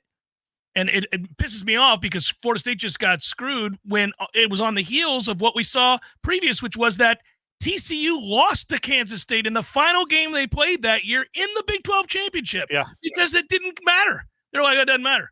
Think about, people keep forgetting that, by the way. It just happened that a team didn't win their conference championship, got beat in the final game they played, and they basically did it because they knew they were already going to the playoff. God. Let me ask you this. So let's go back to last November. If 12-team playoff had been in place, and if Florida State could have sat Jordan and Johnny and just try to just get by North Alabama, obviously Jordan would have not gotten hurt, which is great. But imagine if you lose a game like that, man. That's hard to it's hard to wrap your mind around the idea. Well, and it was senior night, and they wanted to play him some, and then they played like ass for a quarter, and that kind of angers me to no end also, but that's a whole other subject. I just think it's to me, I'm not ready to go there in college football. I'm not ready to go there, but I think we're headed there. I think we're headed to a place where eventually maybe some of these rivalry games, we've already seen it in other conferences, it gets to a place where maybe they just don't exist. Well, yeah, they probably won't, but as they do, if Florida State I think the better question is if Florida State's 8-3 this year, and they've got some nagging injuries on the defensive line, and they're playing Florida, knowing that they're not, even if they beat Florida, it doesn't help them at all. They have to go win the conference championship to get in the playoff. That might be when you're like, you know what? We got to think about the bigger good. We got to go win that game next week. That game next week is more important than the game right now against Florida. And that's the truth. It's crazy. Yeah, it just hurts. It sucks. It does. To talk like that. I hate that. I don't like it. I mean, I agree with you. There may become a time, and maybe sooner rather than later, where that happens, and that would be the logical thing to do, because you get into the college football playoff by winning the conference championship, not by beating Florida. Can you imagine? Next question. It's Can you depressing. just imagine that Saturday, sitting there, really? I'm not even going to watch this game. I'm just going to go out to dinner. What the hell do I care? They're not even playing their players. Well, and the problem is you may still lose that next game anyway. And that was kind of our, one of the things we used to talk about with, I feel like we have these scenarios sometimes with baseball, and it's just like, yeah, man, you got to win the games you can win. Like you can't just set yourself up for, for example, in the postseason in baseball, where like you don't pitch your best pitcher because you want to save him for the next round. Well, what if you lose the first game, you lose first and then game. the second game doesn't matter? Yeah.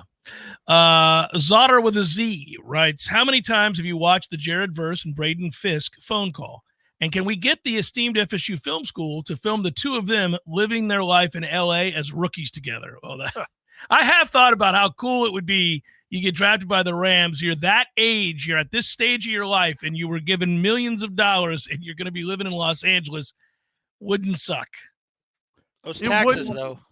Yeah, it's all right. I'll live with it. It definitely wouldn't. I would say that just judging from what I've seen of Jared and Braden, and neither one of them's like out there in either way. Braden seems to be a little bit more. He's 25, I think. He's like an older dude. He was in college for 6 years. Yeah. Jared, I think, might be more apt to enjoy the nightlife than Braden. I don't know that Braden's going to be. You're going to see Jared. You're going to see Jared at Lakers games. Right. I think he'll be in the front row at Lakers games a few times a year. I don't know that you're going to see Braden Fisk out and about as much, perhaps. I think Verse could be an actor when he's done. Like he who knows what his life is going to be like. That could be a really interesting city for that dude. Well, and I will say that for any professional football player, if you're in New York City, if you're in Chicago, Los Angeles, Philadelphia, any big city, yeah, the temptations are all there, but pretty much the way their lives are scheduled, they really won't get to enjoy it maybe as much as if you just handed Ira and I at 22 years old, $10 million.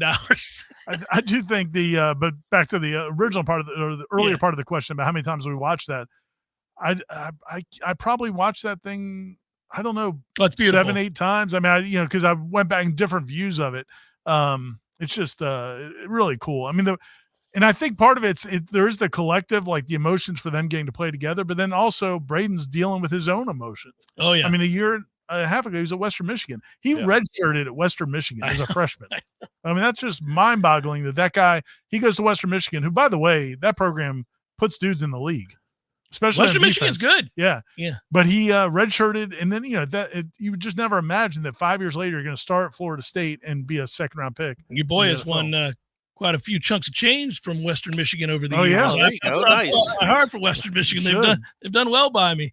My man, Nate writes, who does Link go to first with a 1-run lead in the 9th inning with Oxford and Barrett unavailable, but the rest of the relievers are? Holtz. Yeah, I think so. Holtz is the right answer, I think. The straight gas. Yeah. That dude, the curveball must be the best curveball that's ever existed because that's all he throws. They know it's coming, righties and lefties, and they don't do a whole lot with it. I think this is where being a college baseball player or, certainly maybe even like single A or something equivalent, you just don't actually see 12 to 6 curveballs. And then that's why you see guys get to the majors and they can't hit the curveball, they're out of the league because those curveballs drop off a table and his does. So maybe that's part of it. He also throws strikes. Knock on wood, he throws strikes, which is a nice luxury to have when you bring somebody out of the pen. And then also in this premise, we're just assuming Dorsey's a starter, right? Yeah, I was going to say, assuming Dorsey's a starter. Yep. Trailer Swift, here we go. What would you predict FSU's record to be if they played Miami's 2024 schedule? Also, looking at FSU's schedule, it seems we don't need an elite wide receiver until October against Clemson. Do you think that is going into the staff's math? Hakeem could develop, or maybe Destin will be back by then. All right, so should we pull up Miami's 2024 schedule? Let's see. I don't know anything about it. Well, they got Florida to start, don't they? I know that, yeah. Here, I'll pull it up for us. Let's see what we got here. They're running it back with A&M again? They're just going to play them every year? Like they're not, right? No, I don't think so. Temple? Okay. Maybe they're playing Temple again? I think they played Temple last year. I don't want inside the U. Don't give me that. Give me the schedule here, guys. I do think it's a fair – I think Tom's helping us out. Thank you, Tom. There we go. Here we go. At Florida, I had that right. Well, at Cal, it's a good game.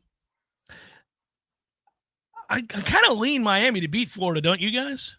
Yeah, absolutely. Yeah, they should. It wouldn't shock me if they lost in Gainesville. I wouldn't be shocked if they lost in Gainesville either. Is that a little Saturday night game maybe? But this schedule is it's not okay. It's not a murderer's row. They got Florida A&M after that. They'll win the game. Ball State, they'll win that game. Then it's at USF. They should win that game. They're home to Virginia Tech. They should win that game.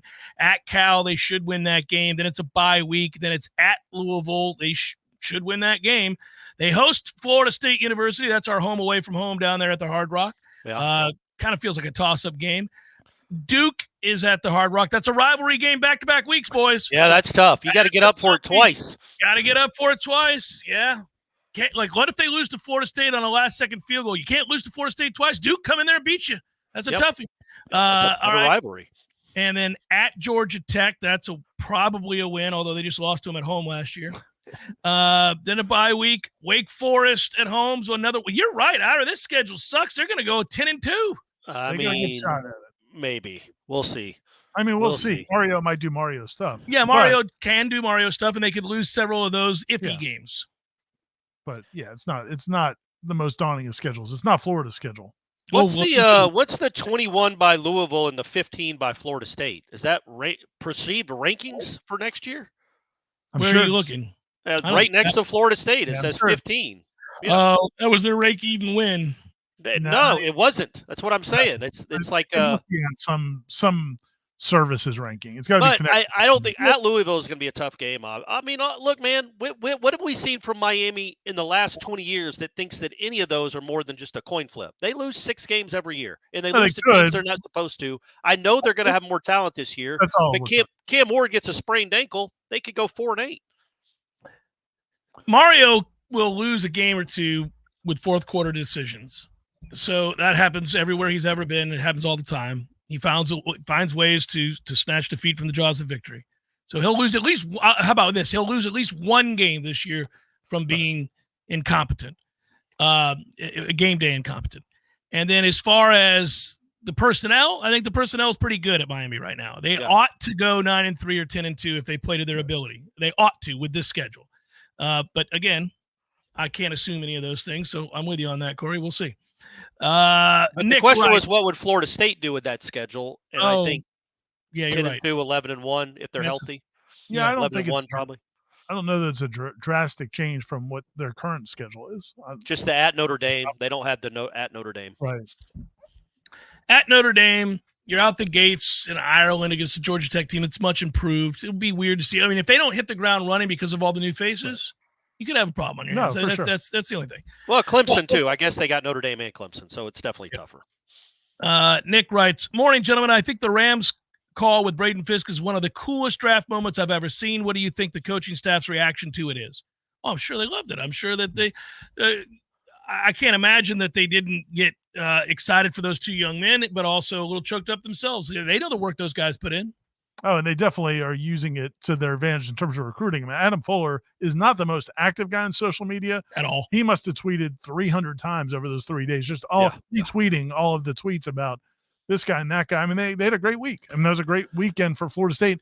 And then the reactions just took it to a different level. I was saying on yesterday's show that I think one of the things that resonates with people and possibly players, it's not just that, you've hit the portal and done a good job by bringing in talent and then having that talent elevate the level of success. Most of the guys that left Florida State in the last few years, including Jermaine Johnson, Keir Thomas, amongst many others, have all had glowing things to say about their time at Florida State. And they've done so publicly. They've all said things that certainly you would use if you had a recruiting packet to give to somebody. It's like, hey, it's not just that we were able to surely in the case of Keon Coleman, they just recognized he was good. He came here. He was good. That was the end of it. I got you. But the vast majority of these guys, some of them had to take steps forward to get to where they were. Think of how far Jared Verse went from Albany to Tallahassee in the 2 years he was here. He has credited Papuchis and others for him making technical strides and all the other stuff. That's huge because it's one thing to say, oh, well, they just identify talent and bring him in. No, they also develop him. Jerrion Jones was developed while he was here. It took a lot of time. There have been a lot of these guys were developed. A low-key really cool one is Keir Thomas because he was at South Carolina for at least 4 years, and maybe he got 5 a years. lot better here. He was and then, good. And then he comes to Florida State, has a good year, and this is where he comes back. Like, he's at all of these events that Florida State does where the alumni come back. Keir Thomas is always there. I think he sees himself as a Seminole. So does Jermaine Johnson. He lives here now. But again, Jermaine was only in Georgia for 2 years. 1 year. Keir Thomas was at South Carolina for like 4 or 5 years. Right. To me, that's a little bit different. And the fact that he sees and the way he was valuable in getting Jared Verse, it speaks a lot. It speaks a lot to the program. Morning. Oh, sorry, Chris. Abstract question, but what is the maximum percentage improvement you guys think is possible between spring and fall? I'm just thinking, what's the best case scenario for improvement with our wide receiver room if we don't get a transfer? Can Hakeem go from being average to really good? All ACC type good? Question mark. Thanks. I mean, that would be surprising. I don't think that's the natural course, the natural trajectory. But I mean, how do you put a percentage on? I think he can. I think he can be good, maybe even good to really good. I do think he can take a big step forward. Yeah, I do too. And I think Portier is better than what he looked like. He just is. I think Kentron Portier, if he's your number 3 receiver, it's a pretty good receiving core. It's a pretty good receiving core. Yeah, he's got to be healthy. It'd be nice if he and Williamson, if they're on the roster, you want them to be healthy just to see what it is. Well, they're big body kids with real physical tools. I know, and you want to see it actually happen because it hasn't for 4 years for one reason or another, mostly health. That's why I'm inclined to maybe move on to the younger guys. But if they're healthy, you wouldn't move on from Portier. You'd play him if he's healthy. If he produced, Ira hates Portier, folks. We just learned about on the show. He hates him. If he produced, I mean, when you've been in a school for 4 or 5 years, it becomes about production. Without question, he was making great catches against Georgia, but he was good last spring, and then it's just the stupid injury. And he's made he's made a few plays. He's caught 26 passes in his career, so he ain't Randy Moss. But if he can get you 30 catches if he's healthy, I think he's an okay, decent. But I think it's dangerous for Portier because Ira never moves on from anybody. I don't have He never moves on from anybody. He'll stick by anybody, and he's not doing it with him. That's when people offend me or disparage me, like Tony Bennett or Paul Johnson. Portier has offended you? No, I said he hasn't done that. I'm just wondering. It's not like those guys. His is just, I don't think based on prior performance, I'm not going to expect this big breakthrough in 2024. But it's not like I have anything against it. Right. It doesn't have to be a big breakthrough. He needs to be reliable. He needs to be a solid 2 or a 3 or something like that, which means availability is important. Obviously, he has to be out on the damn field. That's the most important ability, guys. Oh, there it is. You know, we should coin that phrase. Yeah, I've coined a lot over the years. People really should know that about football players. Yeah. The best ability is availability. Mm-hmm. Nobody ever says it. We're going to do it from here on out. Seminole Headlines, 93.3 Real Talk Radio, Warchant TV continues in a moment. Whidden Glass has been taking care of business since 1945. When you call Whidden Glass, you're dealing with experienced, reliable professionals who offer only the best. Like Whidden's top-of-the-line bath enclosures that provide style and luxury at an affordable price. Eye-catching storefronts are a specialty at Whidden Glass. We'll help you design it and install it. Whidden Glass, the first name in glass replacement. Call 222-5781. If you've been waiting and waiting for the perfect time to buy your new house, you'll be waiting forever. This is Shannon Young with Fairway Independent Mortgage Corporation, and I have been a mortgage lender for over 20 years. And I can tell you that there is no such thing as perfect timing. So take the first step towards your new home and let me show you what that really looks like. Chances are very high that you'll be very surprised at what I can help you do. When rates go low, prices go high, and that home that you've been eyeballing could be gone. If you're wondering how the drop in interest rates is going to affect your payment, give me a call. I'll be more than happy to show you all of the options available to get you into your new home. And for every single loan that we close for a fellow Nole, I will personally donate $250 per closing to the battle's end. Let's do this together and let's keep climbing. Call me today at 954-369-6171. That's 954-369-6171. Or you can find me online at loansfornoles.com. That's loansfornoles.com. Equal housing lender. NMLS number 373031.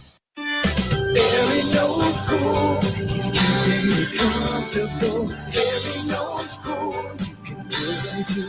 Your heating and air conditioning system doesn't check with you before it takes a break. That's why we're always ready to help. Any day, anytime, anywhere. And with our annual service agreement, there are no overtime charges. Ever. At Verno Heating and Air, we will always be there for you. Every no heating and air conditioning. License CAC 116186. You probably already know that Pinch a Penny Pools and Spas is your one-stop destination for all pool maintenance needs, offering everything you need from chemicals, cleaners, vacuums, nets, and more. But that's not all.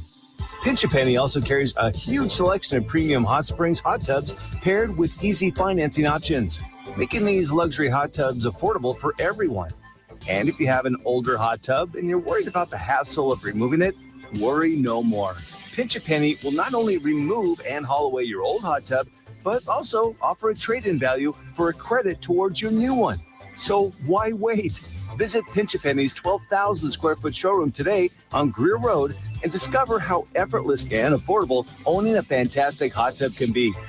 Find out more at TallahasseeHotSpring.com. That's TallahasseeHotSpring.com. Hey, Greg, did you know that some cars are more prone to auto glass damage than others? I did not know that. Yeah, a Jeep windshield is flat, making it very prone to damage. Nissan Rogues are popular. Toyotas, Subarus are always in my shop because they get damaged frequently and they require recalibration. So you guys see a lot of SUVs. Yeah, I guess the angle of the glass has a lot to do with it. But it's not like you can avoid a rock no matter what you're driving. Exactly. So just go to SeminoleAutoglass.com and let us take care of everything for you. So how often do you see a DeLorean? From time to time. Oh. Better call Seminole. Life is stressful. Dinner shouldn't be. That motto is why Register Sausage has been doing business in the Florida Panhandle and Lower Alabama for over 75 years. A proud sponsor of Seminole Headlines, Register Sausage always provides the best Southern smoked sausage to over 140 grocery stores and restaurants throughout the Southeast. Headliners have discovered the Register's difference. You can too. To find a store that carries Registers near you or to buy directly, head to registermeats.com. That's registermeats.com. Register Sausage. Yay, sausage! Seminole Headlines returns now. Head to YouTube and search for Warchant TV today to catch the show live or on demand. Now, here's Jeff Cameron, Ira Schofel, and Corey Clark. Drew writes, since there isn't much to talk about With the transfer portal, I'll ask about baseball. I know you don't exactly know when the injured players will be back, but assuming they're all back by regional time, what do you think the starting rotation will be? Yeah, we were talking about this earlier, Drew. And thanks for the great show. He says, yay, sausage, FSU Drew. Thanks, Drew. Yeah, we were talking about this earlier. So let's assume, Corey, I want your opinion on this as well. We were talking about pitchers. You and I were back and forth. I weigh in here, but I would not move Leiter back to Friday when he comes back. I'm not sure I'd move Leiter to the rotation when he comes back. Okay. He might be in the pen. Especially if he's had, I guess we don't know the extent of the injury, but let's say they don't, he's a draftable kid, right? Like they might not want him after having 2 months off to start throwing 100 pitches in a game again. But you could get 21 night and 22 2 nights later. Like, imagine that kid coming in as your closer, knowing you have that bullet to fire. That's a pretty unique arm to come out of the pen late in the game. And he's got that fire that you like out of a closer. I would be more apt to do something like that, I think. Okay. Do you agree? Yeah. I think that may be where it's heading. I don't know. Like, the thing is, we keep hearing talk that Whitaker might be back as well, but you don't know how many. Is he going to give you an inning here or there, a couple outs? Like nobody knows exactly what he's going to be able to give you also. So it's just hard to answer because I guess the hypothetical is that they're all back. I don't know to what degree and whether or not they're willing to be extended. It'd be nice if you could, even if they just all fell under the banner of long relief. Yeah. Where you're like, okay, well, the rotation's rotation, Darcy's going to, Dorsey is going to stay, Carson Dorsey's going to stay in the rotation as it is. And you know what? These guys are not returning to the rotation, but we can piecemeal it together with long relief appearances. So 2 or 3 innings, depending on pitch count for both those guys. All of a sudden you can find a way in a pinch on a Sunday to get 6 innings or 5 innings out of 2 guys. Yeah. And we really don't even know because if pitchers are going to be starting pitchers, that is a process to work up to that level. Yeah. Have they been throwing? We don't know what Leiter's been doing during this time. Yeah. That you can tell, by the way, how they're bringing them all along slowly. Ben Barrett, obviously, Hopefully he's all right. Hopefully that wasn't a setback. Okay, good day, gents. Who do you think gives the best press conference, Jameis Winston or Keon Coleman? That's from Alana, and she says first time, long time. I like Keon better. I think Keon is just a goofy kid, but he doesn't have a filter. Maybe it's because I haven't, Jameis, we saw every press conference for 2 years. And then I watched some when he was at Tampa. Even with Keon, you didn't experience him as much as we did Jameis. So I just think Keon's funny and original. You have to look at the evolution. So like Jameis was really funny until the allegations came out, and then he had to be guarded. Like he had all these people telling him, what he had to say and to not say anything. And so a big part of what we saw. And then after that, he was always trying to project an image of a professional. That version was it wasn't fun to watch because it wasn't him trying to be all buttoned up. Even when he was with the Bucks for a while, he was trying to be that first round number 1 pick, buttoned up. Yeah, and it just wasn't really him. He's got that great personality. You just didn't see it enough.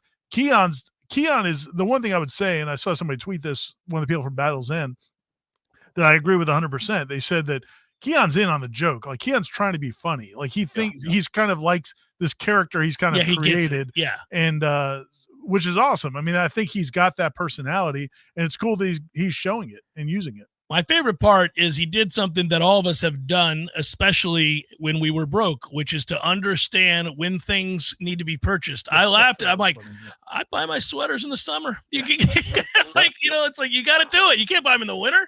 You got to buy. So he was doing it with jackets, but it made me laugh. And they ended up, Shannon Sharp ended up talking about that whole thing. And so, yeah, good for him. And by the way, it was cool that he reminded everybody there that he's not worried about the cold, that he played in Michigan. Because that one reporter was like, are you going to be worried about the cold? Worried about the cold? I also like that he is uniquely built, I think, for this opportunity. He wants this. Like a lot of people are like, man, he's going to be thrown in the fire. They're going to expect, that's what he wants. He wants it. He wants to be the man. Yeah. I bought a Braves sweatshirt last week. There you go. No, pretty cheap. it was at the team store, so it wasn't the cheapest around, but it was the cheapest thing in there. Team store is all that cheap. Corey's but in late April, it was a little bit of a discount. And guys, I'm thinking ahead. I'm thinking, okay, what would I wear in October? when the Braves and the Orioles are matching up in the World Series, and these can feel nice. Okay, so this question is, so since we know you guys cannot construct the stadium bleachers, right? Last week's show, this is from Justin. Would you take 1 year in prison, or the answer's going to be no to that, Justin? I don't care what the other scenario is. Let's still hear what the other scenario is. Short of death, I'm not doing a year in prison. And then the other part of this, or you're in prison until you can solve a Rubik's Cube. I can solve a Rubik's Cube. Can you really? Yeah, I did it in middle school, in fact. Alexa can, because she got the cheat code, which you had to do also. Everybody got it. Yeah. Everybody got it. Wouldn't it? I mean, eventually, if my life is in prison until I've never really cared enough to really try to figure it out and do it. And I haven't tried to do one in 40 years. So, but I think I do have confidence that if I don't figure this stupid thing out, I'm in prison for the rest of my life. I will figure it out eventually. I would do the second part. I'll take the year wrap. I have no confidence in my ability to solve it. Here's the problem. I can solve one side, and I was like fired up when I would do that. Yeah. Take notes. Take notes as you're doing it, as you're going along. Take notes. Like, oh, that's how I got all those whites together. Do you remember when it came out? I remember all my buddies and we could all do two sides pretty quickly. Where the frustration was trying to get that third. You're like, okay, now. Damn it, this is getting hard. And then somebody figured out there was a cheat code. Yeah, they put out the information. Yeah. And man, I don't know. I have no confidence at all in my ability to do that. And unless they if they don't have a camera on me, I could take it apart and put it back together. Because that's smart. That counts. But I'd chisel off the stickers. Yeah, but Ira, you did not put all the yellows on one side. I'm going to defend you for a second. You didn't spend all that much time trying to solve the Rubik's Cube and only to fail time and again. I think if you're in prison with nothing else to do and your freedom depends on figuring this damn thing out, you're a smart guy. Man, Ira will be in the yard working out. That's all he's going to be doing is lifting. He's going to love it there. You're going to thrive. I do feel like with my interpersonal skills, I could convince a friend in prison to do it for me in exchange for me doing something. Don't start trading favors. Don't start trading favors in prison, Ira.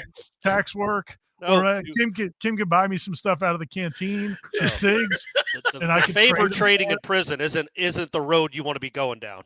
You could buy a bunch of cigarettes and then they'll find the one smart dude in prison and be like, "Hey, buddy, I got you. Here's 7 packs. Yeah, I got you all day, every day. That's my only chance. Get this cube figured out. I ain't figuring it out on my own. I can tell you that.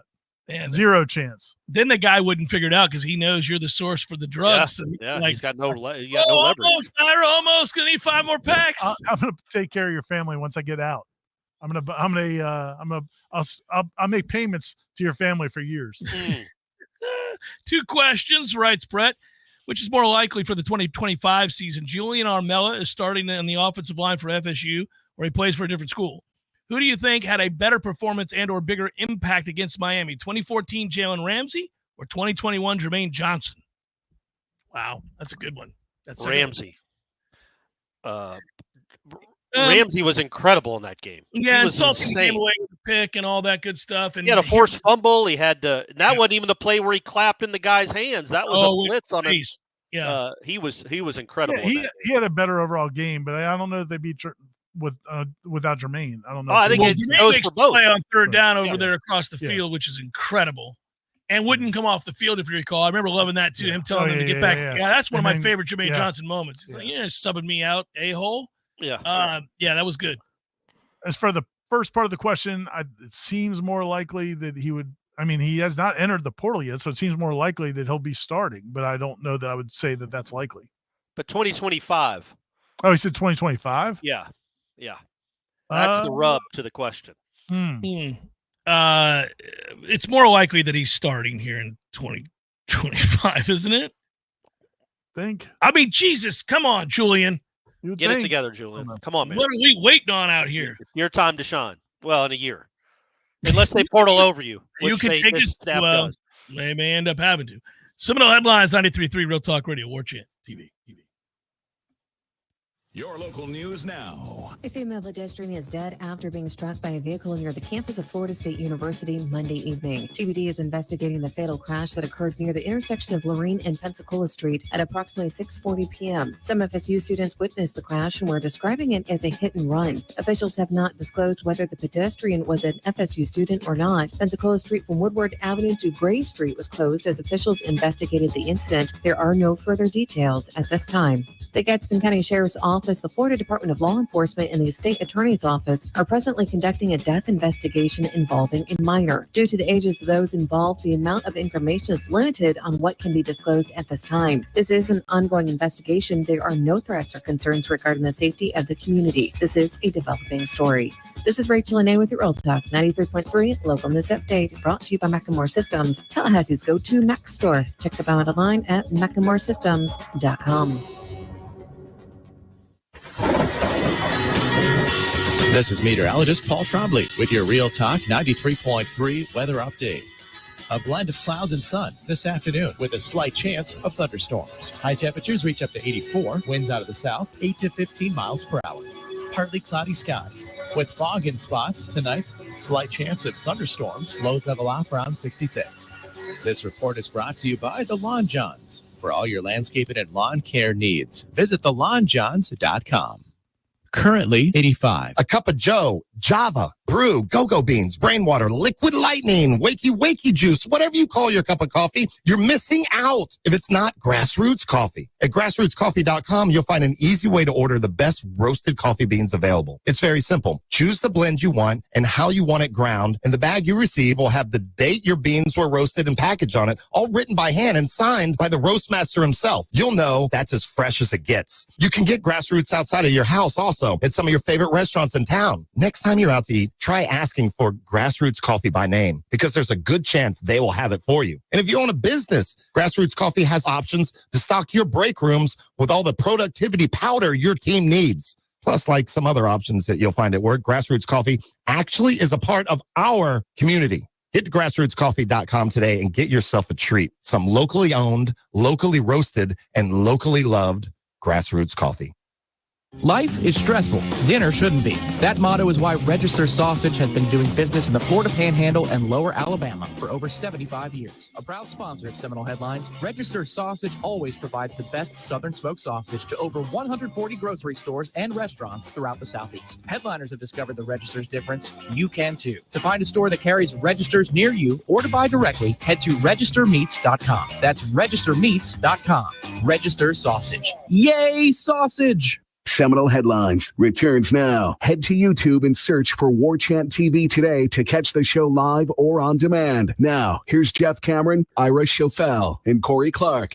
All right, boys, we've got a lengthy one here, but it was well written, and the guy's loyal, so we got to do the right thing. I just wanted to prepare you. Okay. All right. Is this Facebook? Sometimes this is the last few have been Facebook. I'm trying to go back and forth. Ira's already shaking his head. I had a feeling that was what was lacking in the last segment. Chris writes, "Yay, sausage, my friends. Hope you guys are great and ready for all this hot as balls Florida summer we're about to have." Mm-hmm. We're off to a good start right off the bat. Balls with a C. Yeah. Maybe it's just me being Mr. Wishful Thinker, but I feel that if we can work primarily on our receivers being dependable at catching the football, will be very fun to watch and have very successful season, even without a big body wide receiver threat. My confidence in this is because Mike's scheme and play calling always seems to find ways to get guys open. If we just catch the damn ball, be successful with the best running back room in the country, I see no reason why our struggles should outweigh our successes. What say you? And then he goes on to say, have a great day and the rest of your week. I love all you guys at Warchant. You guys make my day every day. We love you, too. You should have started with that. Ira would have been a more...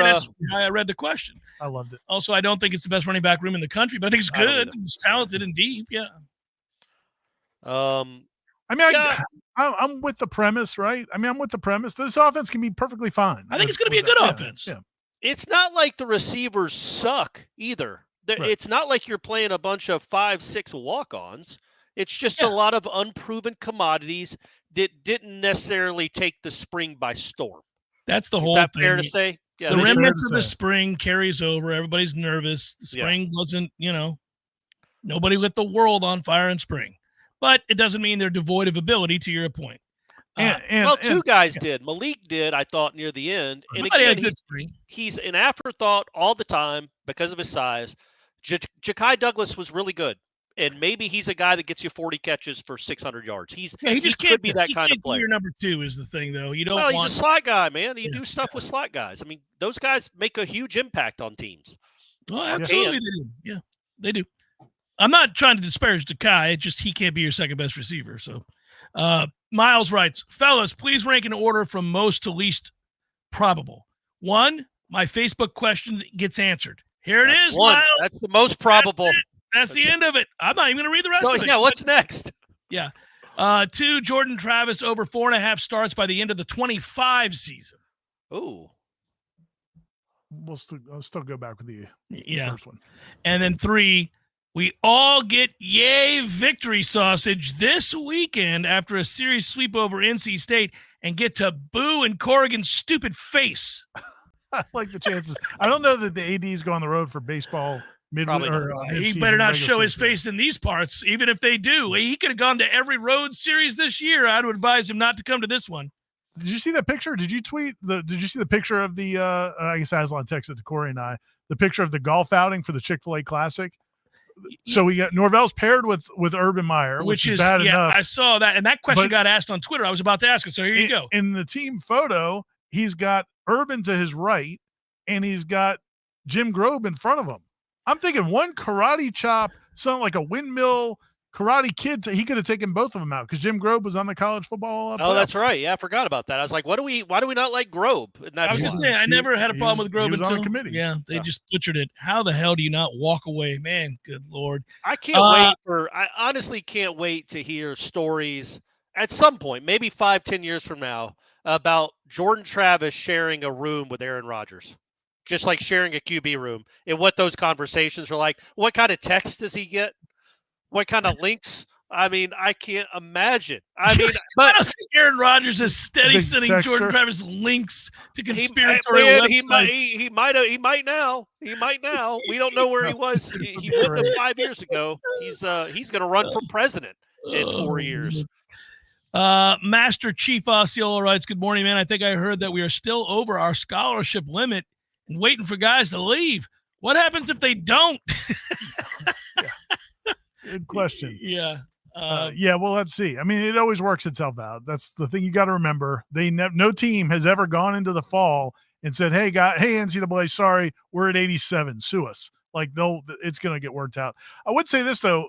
What's interesting about that Jordan Travis thing, for the last year and a half, maybe the last 2 years, but definitely the last year and a half, Jordan Travis has not just been like the big man on campus at Florida State. Like, he has been the guy that everybody in that locker room revered. Like, he is so well liked. Like Aaron Rodgers. So he has that in common with him. But I'm just thinking it's got to be weird, right? If you're in that person's shoes, like if you're Jordan Travis for a year, everybody in the team wants to be around you. Because he's got a big personality, plus he's also just like was a great college football player. And then you go to like an NFL locker room where you're a 5th round pick. It's just got to be weird. Like, how do you navigate that? And you're in a room with Aaron Rodgers. Well, you'd be in the Hall of Fame. You remember too, I mean, it took a while for Jordan to kind of figure out how he meshed, how to be that guy. How to be the guy. I mean, he was never a big vocal leader, so it had to be by example and work ethic and all of those things. And in time, he kind of figured out how to incorporate elements of his personality and use it and be proactive as far as when to talk to people and how to talk to people.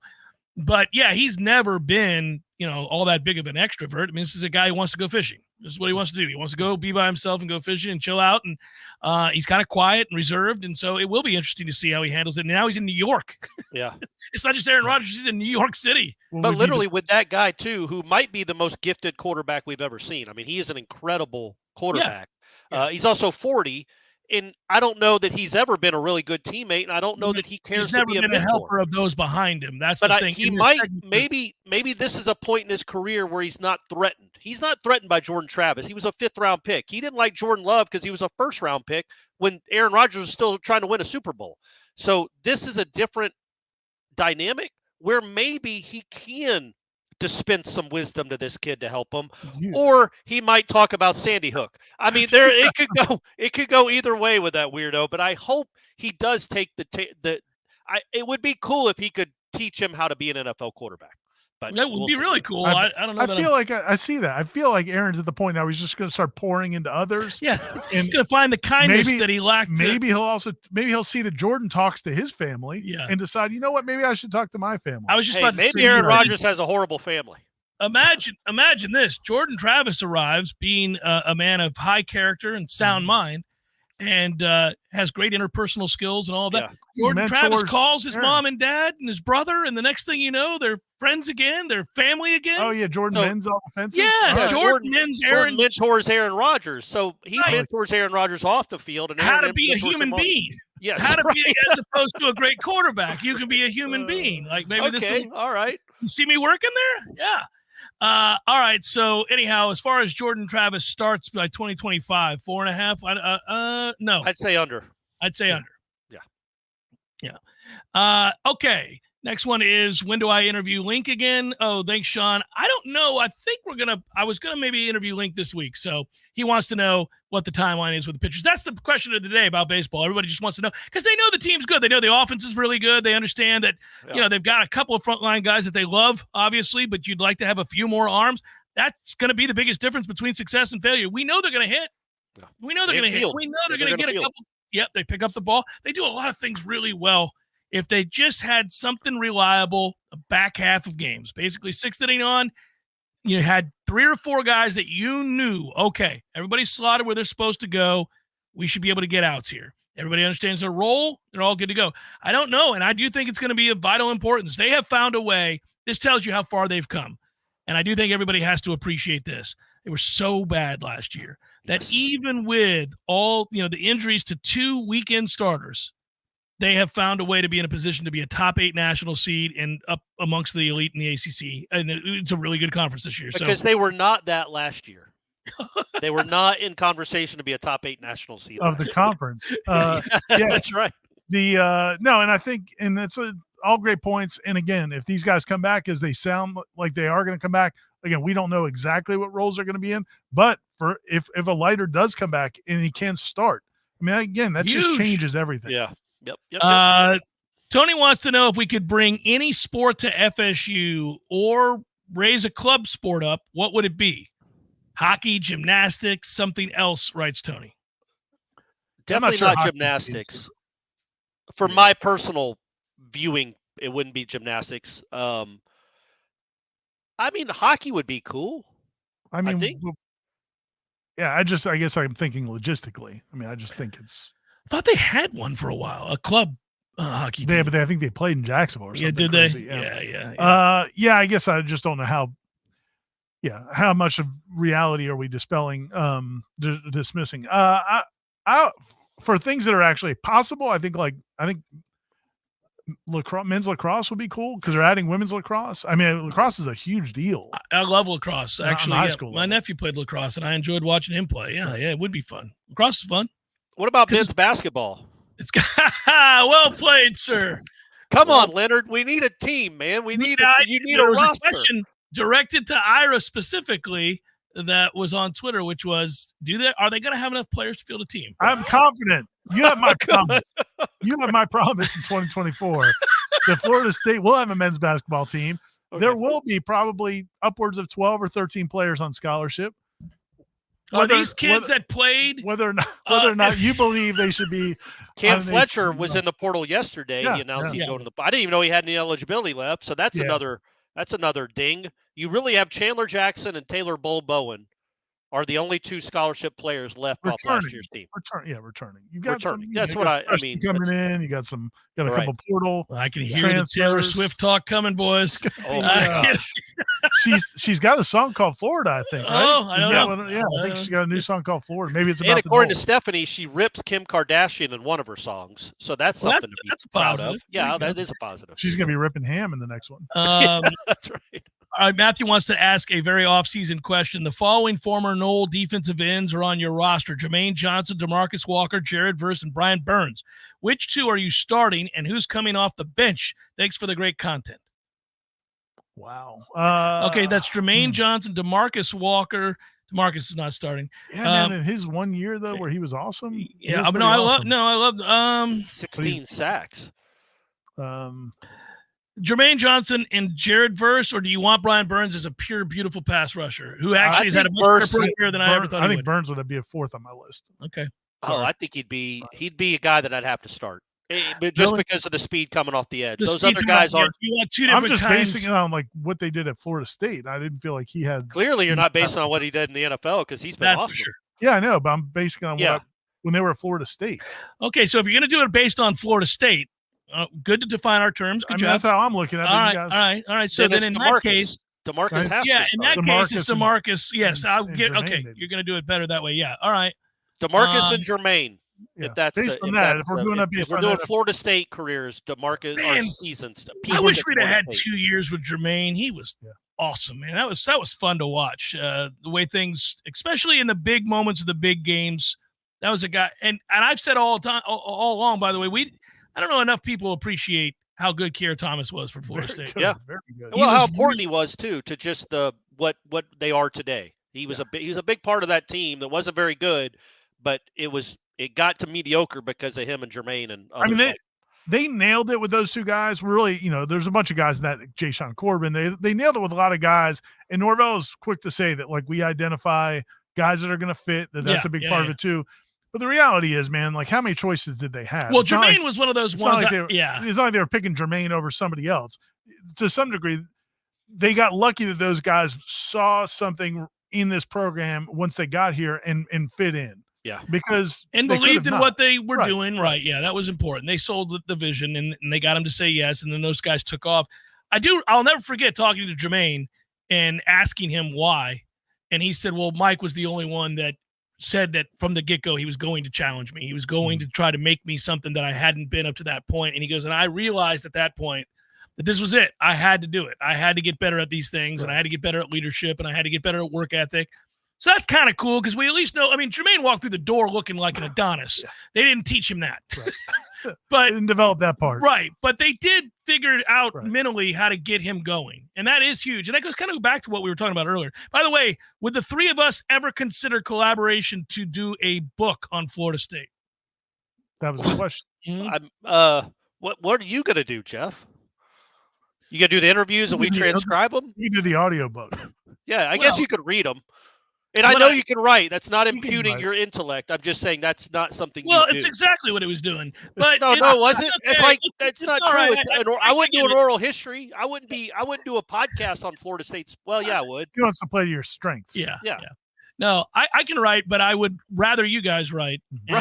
And I'll read the audio. By the way, writing is the love worst. That I have games that you guys have to write and I don't. Levitar's constantly. And Levitar, anytime he talks about this, because people are like, man, you were such a great columnist. Like, he's like, yeah, that's hard. It's really hard. I like just turning on. Bill Simmons talks about all the time. He hasn't written anything in 2 years. Like it's just because he wrote way too much when he did. Oh, he wrote like a crazy. He needs to write a 900-page basketball book. That is ridiculous. It was more than that, I think. Also, real quick, going back to that other question. Shout out to DeMarcus Walker, man. He's made himself a nice NFL career. He's still in the league. He's made money, yeah. 7 years later. Good for him, man. That's cool. And Brian Burns has become an all-pro. Dude, Brian Burns is a lot better player than I ever gave him credit for. I thought because of his career here, I thought he was kind of a one-trick pony, and it wasn't that great a trick because he was undersized, and I thought, man, they're going to run right at you. But he proved me dead-ass wrong and has kicked ass as a pass rusher. And didn't he just get traded to the Giants? Yeah. He got traded. Yeah. Or he signed with them. Right. One of those.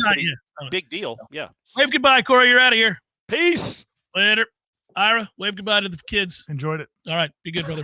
And I'll do the same here in just a moment as we count down the seconds. Don't forget, go to warchant.com. Subscribe if you're not a subscriber. You're missing out. What are you waiting on? All the great content. Corey, Ira. Of course, we got the shows, Wake Up, Jeff Cameron's show, and all the best in recruiting. So make sure you make your way over to Warchant. Take it easy, everybody.